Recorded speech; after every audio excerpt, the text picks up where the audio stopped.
ఐదుగురు సినిమాకు వెళ్తే 2000. వామ్మో ఏందయ్యా ఇది? గిట్లయితే సినిమా చూసేదెట్లా? ట్రిపుల్ రేట్లు, పైగా జీఎస్టీ, బుకింగ్ ఫీజంతా కలిపి ఇదేం వాయింపు?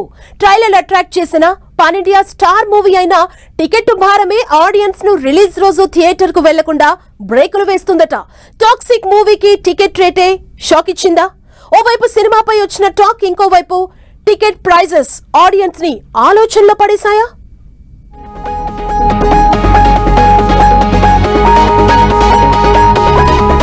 టాలీవుడ్ లో కొంతకాలంగా చిన్న సినిమా నుంచి పెద్ద మూవీ వరకు వరుస విజయాలు నమోదవుతున్నాయి. మంచి కంటెంట్ ఉన్న సినిమాలను చూసేందుకు ప్రేక్షకులు థియేటర్ల క్యూ కడుతూ నిర్మాతలకు బాక్సాఫీస్ దగ్గర కలెక్షన్ల వర్షం కురిపిస్తున్నారు. అయితే ఇలాంటి పాజిటివ్ ఫేజ్ లో రిలీజ్ అయిన టాక్సిక్ మాత్రం టాలీవుడ్ స్పీడ్ కు బ్రేకర్ గా మారిందనే టాక్ ఇప్పుడు ఇండస్ట్రీలో వినిపిస్తోంది.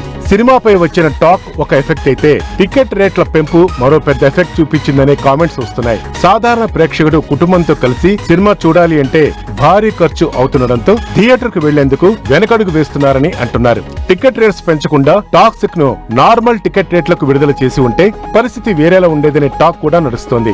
టాక్ ఎలా ఉన్నా స్టార్ హీరో సినిమా కావడంతో మొదటి 4-5 రోజులైనా ప్రేక్షకుల నుంచి మంచి స్పందన వచ్చేదని, కానీ పెంచిన టికెట్ రేట్సే టాక్సిక్ గుదిబండగా మారాయంటున్నారు.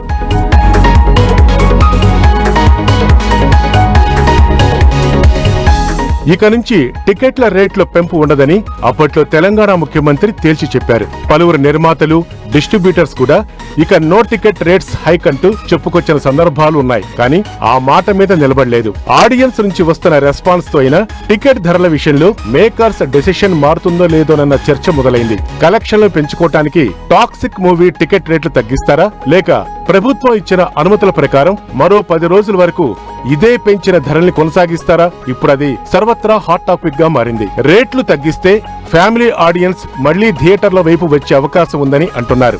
టాక్సిక్ విషయంలో టికెట్ రేట్లే నిజంగా బాక్సాఫీస్ గేమ్ ను మార్చేశాయా, లేక సినిమాపై వచ్చిన టాకే ప్రేక్షకులో ఎగ్జైట్మెంట్ తగ్గించిందా అన్నది క్లారిటీ రావాలి.